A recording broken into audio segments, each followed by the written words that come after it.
आर्यपुत्र। क्या हुआ देवी?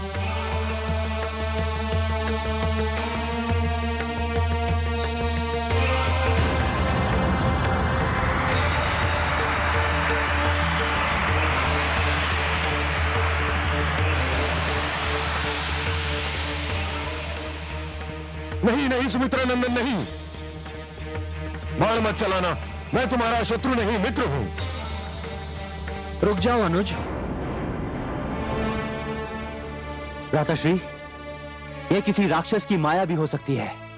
किंतु सत्य जाने बिना प्रतिकार करना अनुचित है अनुज। यदि ये राक्षस होता तो तुम्हें सुमित्रा नंदन कहकर नहीं पुकारता।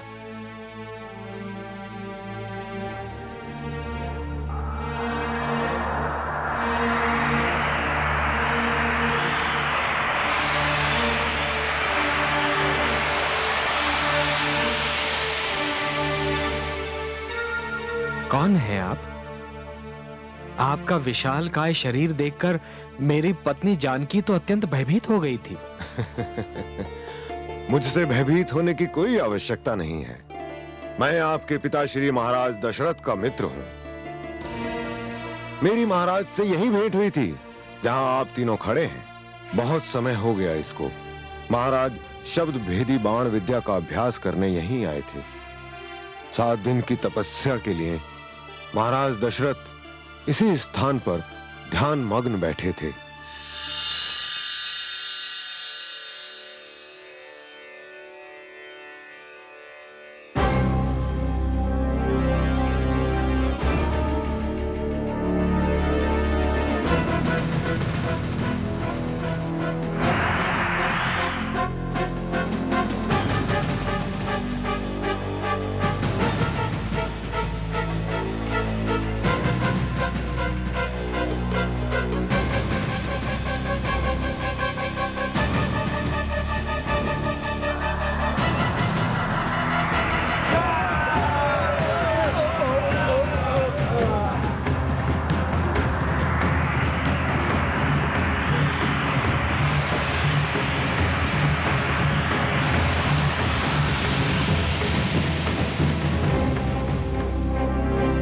क्या दुष्टता है? साधना में लीन मानव पर हाथ उठाना तो राक्षस परंपरा के भी विरुद्ध है। जब हमें भूख लगती है तो हम हर परंपरा भूल जाते हैं। ये तो हमारा आहार है। तुम बीच से हट जाओ। कदापि नहीं। तुम नहीं जानते हम कौन हैं। हम लंकेश के भ्राता खरदूषण के सैनिक हैं। तुम कोई भी हो, मेरे रहते इस मानव को हाथ नहीं लगा सकते। ये यूं नहीं मानेगा।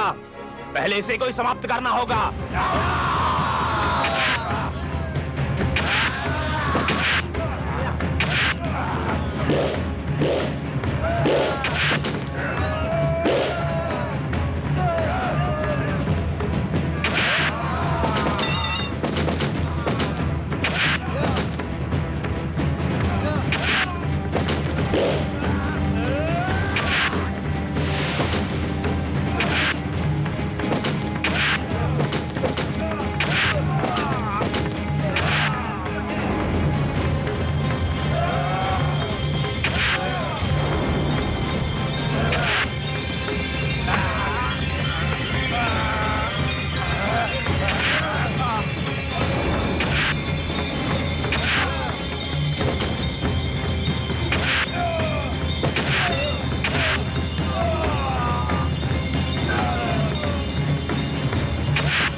इतना विशाल पक्षी मैंने आज तक नहीं देखा।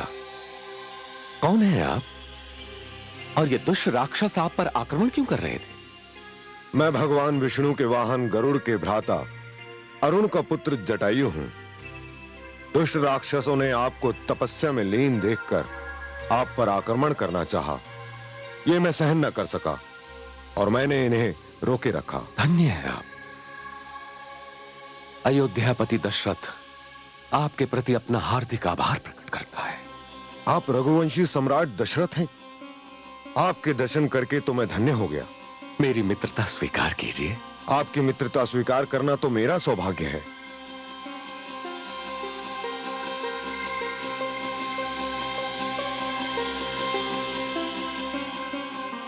अब ये मित्रता कभी नहीं टूटेगी। कभी नहीं, मेरे जीवन के अंतिम श्वास तक नहीं। मेरे मित्र कैसे हैं और कहां हैं? पिताश्री ने स्वर्ग में वास कर लिया है। मित्र, किंतु स्वर्ग में उन्हें बहुत देर अकेले नहीं रहना पड़ेगा। मैं भी बूढ़ा हो चुका हूं। शीघ्र ही अपने मित्र से जा मिलूंगा। आप सब कहां जा रहे हैं? हम सब पंचवटी की ओर जा रहे हैं। यहां से कितना दूर है? अधिक दूर नहीं, आइए मेरे साथ।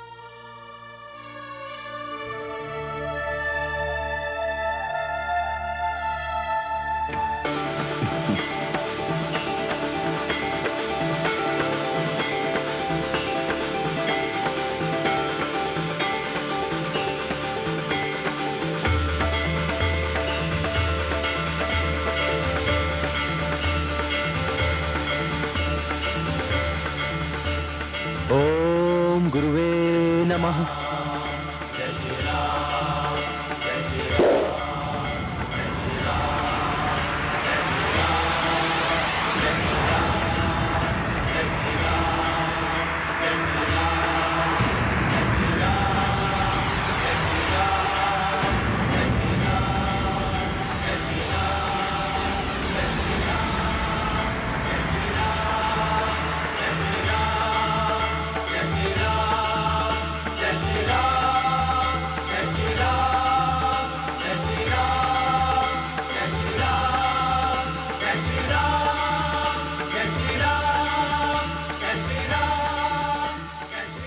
सुंदर, अति सुंदर। अनुज, भ्राताश्री, ये सब गुरु विश्वामित्र का आशीर्वाद है। आपकी आज्ञा का पालन हुआ। चलिए अपने निवास स्थान में प्रवेश कीजिए। आइए। नहीं अनुज, निवास स्थान में प्रथम प्रवेश तो नारी का ही होना चाहिए, क्योंकि नारी घर की शोभा ही नहीं, लक्ष्मी भी होती है। और लक्ष्मी केवल धन की देवी नहीं, सुख शांति की देवी भी है। आइए देवी।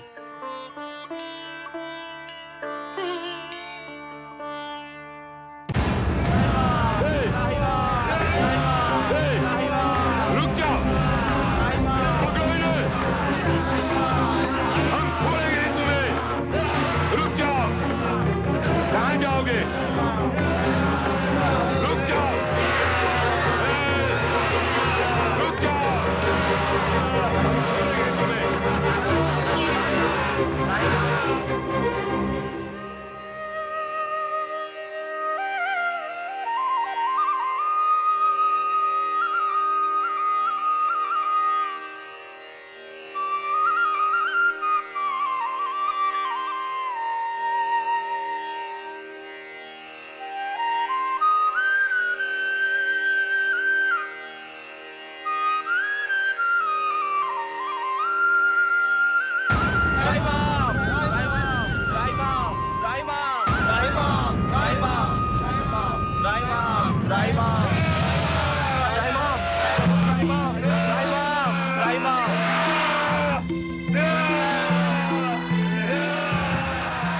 रुक जाओ दुष्टों, क्यों इन असहाय ऋषिगण को आतंकित कर रहे हो? ए मानव, तू नहीं जानता हम कौन है? हम रावण के भ्राता खर और दूषण के सेना नायक तिरश्रा है। इन ऋषियों को हमें दे दो। ये ऋषिगण मेरी शरण में आए हैं और मेरी शरण में आए हुए किसी व्यक्ति को कोई छू भी नहीं सकता। तुम सेना नायक त्रिशा को ललकार रहे हो तो ये लो।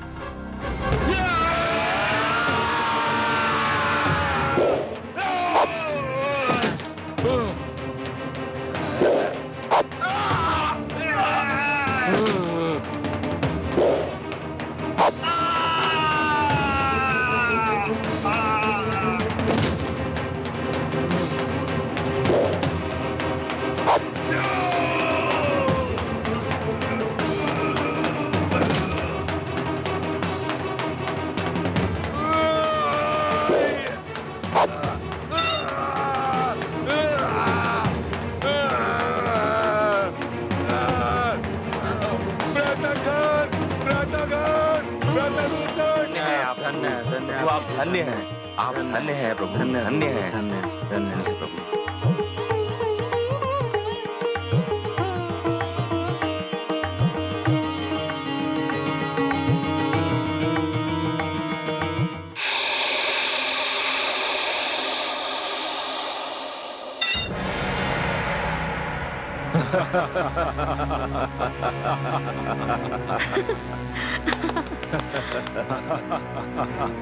बहन शूर्पणखा। मुझे गर्व है कि मैं खर और दूषण जैसे वीर भाइयों की बहन हूँ, जिनका खड़क पाषाण के हृदय को भी चीर सकता है। प्रिय बहन शूर्पणखा, आओ आओ, स्वागत है तुम्हारा। मैं तो समझा था तुम तो हमें भूल गई, हम सौतेले भाई जो ठहरे। कदापि नहीं, मैं अपने सौतेले भाइयों से भी उतना ही प्यार करती हूँ जितना अपने सगे भ्राता लंकेश रावण से। मेरा तीसरा भ्राता त्रिशला कहाँ है? त्रिशला अभी वन में आखेट खेलने गया है, अभी आता ही होगा। बहन तुम भीतर राजभवन में जाओ, हम अभी आते हैं।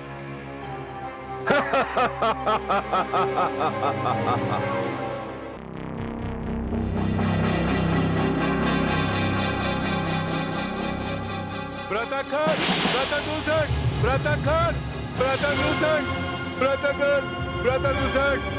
बहन शूर्पणखा। क्या हुआ भ्राता त्रिशला? तुम्हारी ये दशा किसने बनाई? क्या बताऊं बहन शूर्पणखा, ऋषियों को मारने गया था, पंचवटी में न जाने कहां से एक मानव आ गया जिसने मेरे सारे साथियों को मार डाला।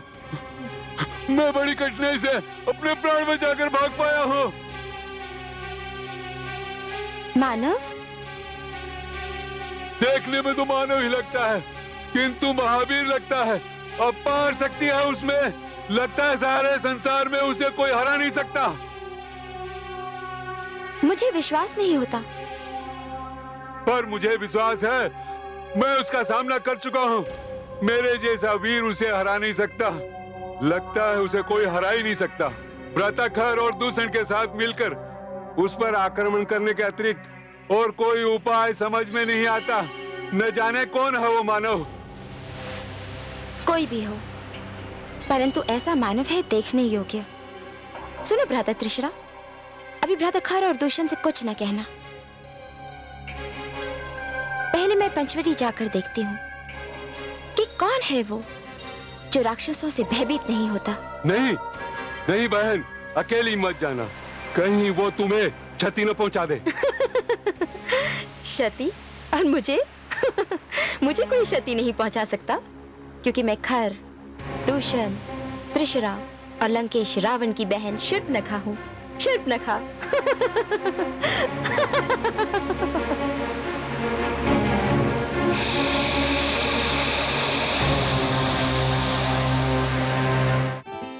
ओम सूर्याय नमः।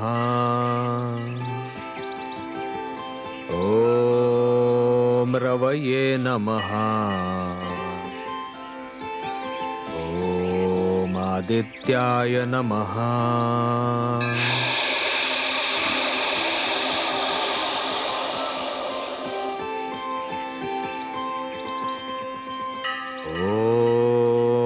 ओम भास्कराय नमः।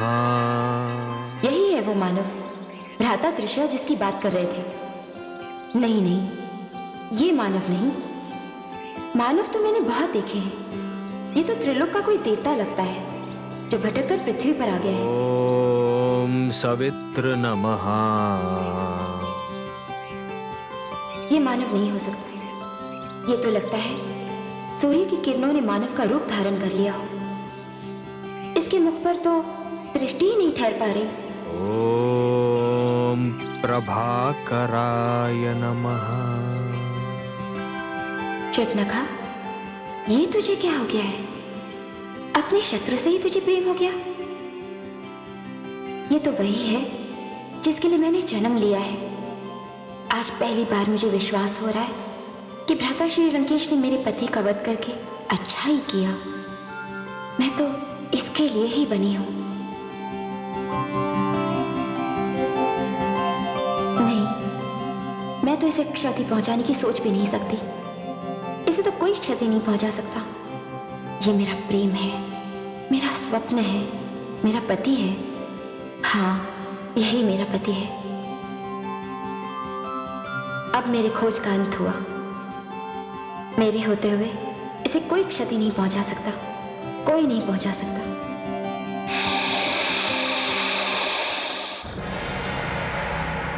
यह जानते हुए भी कि वह मानव हमारे कई राक्षसों का वध कर चुका है, तुमने बहन शूर्पणखा को वहां अकेले जाने ही क्यों दिया? मैं क्या करता? उसी ने कहा था आपको न बताया जाए। वह स्वयं जाकर देखेगी। आप तो परिचित है उसके हट से। यदि उसे कोई क्षति पहुंची तो भ्राता रावण को हम मुंह दिखाने के योग्य ना रहेंगे।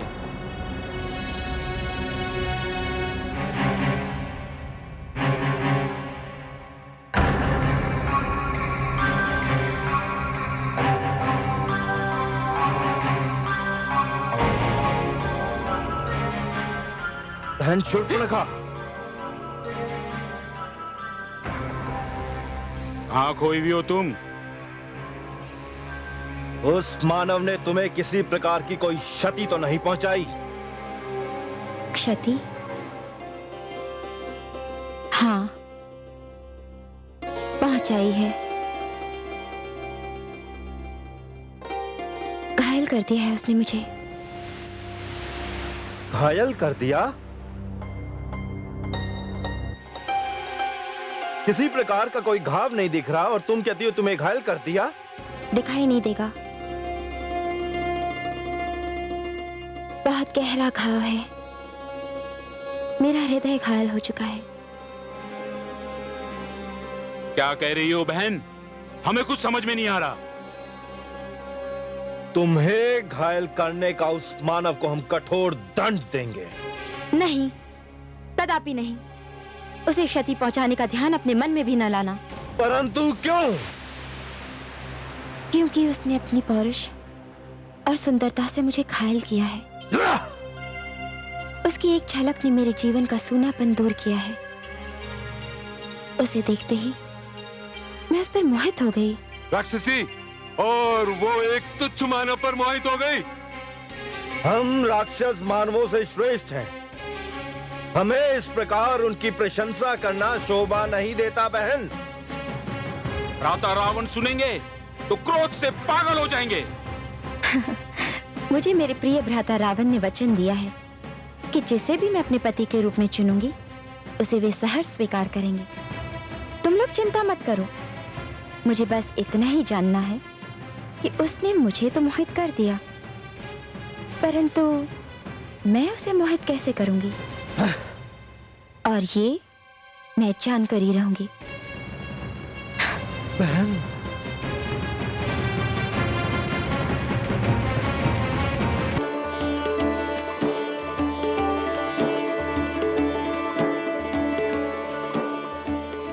लक्ष्मण,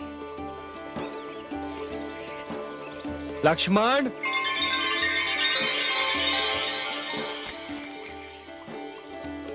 अनुज,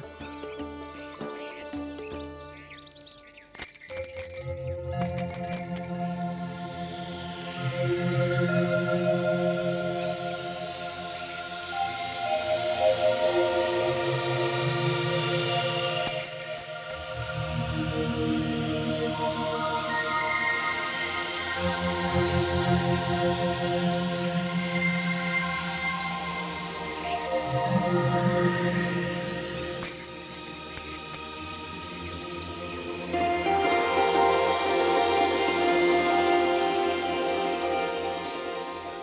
मानव, मैंने जीवन में तुम जैसा दूसरा मानव नहीं देखा। अवश्य ही मानवों में तुम श्रेष्ठ हो। कौन हो तुम? देवी, मैं दशरथ पुत्र राम हूं। राम? जितना सुंदर रूप है उतना ही सुंदर नाम। आपका परिचय देवी? जिस प्रकार तुम मानवों में श्रेष्ठ हो, उसी प्रकार मैं राक्षसों में श्रेष्ठ हूँ। मैं अजय योद्धा लंका नरेश रावण की बहन शूर्पणखा राक्षसी हूँ। राक्षसी? पर आपने तो मानवी वेश बना रखा है। तुम्हारे लिए राम, केवल तुम्हारे लिए। मैं समझा नहीं देवी। जिस क्षण से मैंने तुम्हें देखा है, उसी क्षण से मैं तुम पर मोहित हो गई हूँ। तुम सूर्य की वंदना कर रहे थे और मैं तुम्हारी आराधना कर रही थी। मैं तुम्हारे समक्ष विवाह का प्रस्ताव लेकर आई हूँ। प्रशंसा के लिए धन्यवाद देवी, किंतु वो कुटिया देख रही हैं आप? हाँ, देख रही हूँ। उस कुटिया में एक सुंदर नारी है और वो सुंदर नारी मेरी धर्म पत्नी है। मैं विवाहित हूँ देवी। तो क्या हुआ, हम राक्षसों में भी कितने ही विवाह कर सकते हैं, और मैं जानती हूँ कि तुम मानवों में भी यही परंपरा है। किंतु मैंने एक पत्नी व्रत लिया है देवी। मेरे तन, मन, जीवन और आत्मा पर मेरी पत्नी का संपूर्ण अधिकार है, और उसके रहते और किसी नारी के विषय में मैं सोच भी नहीं सकता।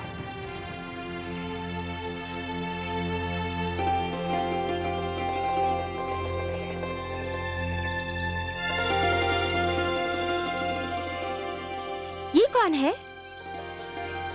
ये मेरा अनुज लक्ष्मण है। तुम्हारा ध्यान मन से निकालना बहुत कठिन है, पर ये भी तो रूपवान है। यदि तुम मुझसे विवाह नहीं कर सकते, तो ये तो कर सकता है। आप ही पूछकर देखिए ना देवी।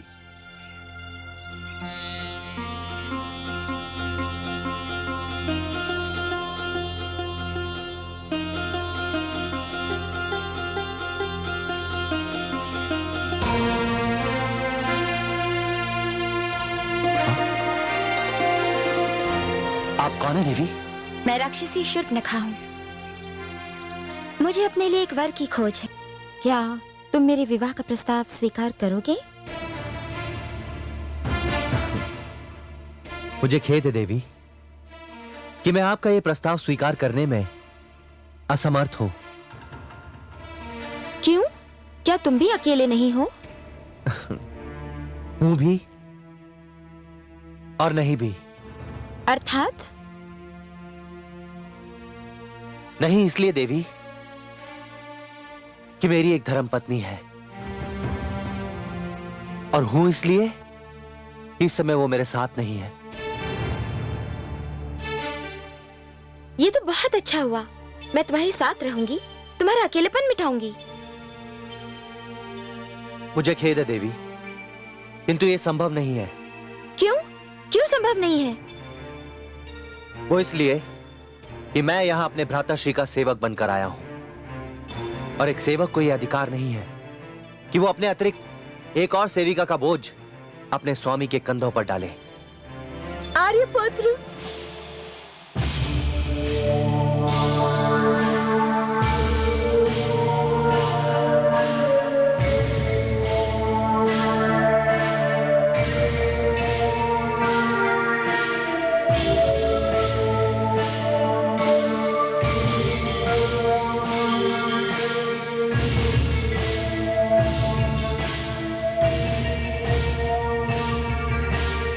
मैं तो समझी थी कि इसकी पत्नी कोई साधारण नारी होगी, परंतु ये तो अत्यंत सुंदर मानवी है। अब समझी इसने मेरी विवाह का प्रस्ताव स्वीकार क्यों नहीं किया। भला ऐसी रूपवती को छोड़कर कोई पुरुष किसी दूसरी नारी की ओर क्यों देखेगा? पहले मैं इसे कुर्ब किए देती हूँ, फिर इसे मेरा प्रस्ताव मानना ही पड़ेगा।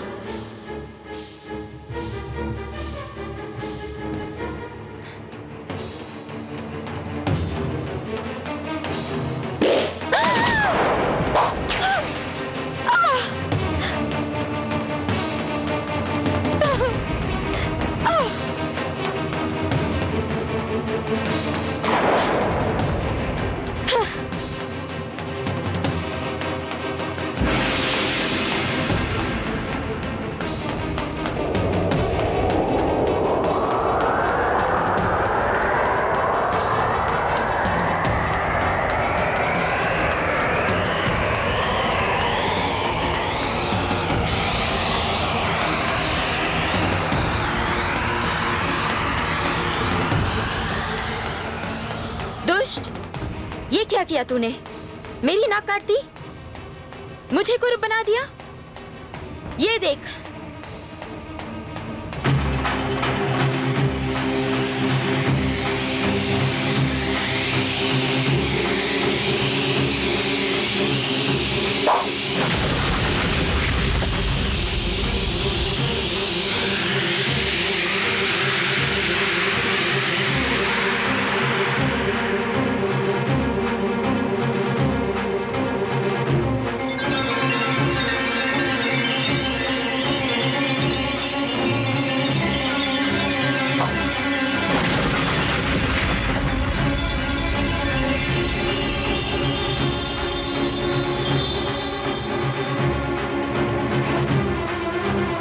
राक्षसों के क्रोध को निमंत्रण दिया है। मैं अपने भ्राता खर, दूषण, त्रिशरा तीनों को लेकर आती हूँ। वे तुम दोनों का वध कर देंगे और राम को मेरा होना होगा, मेरा होना होगा।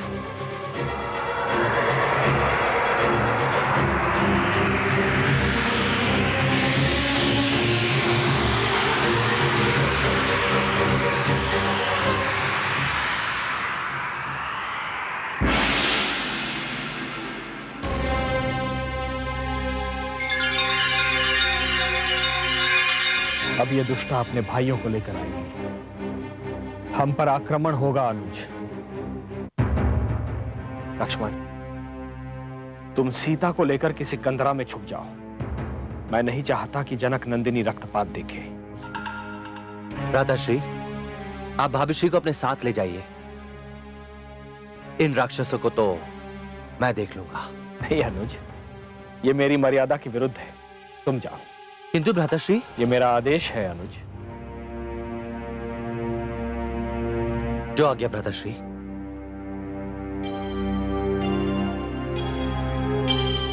आइए भाभीश्री।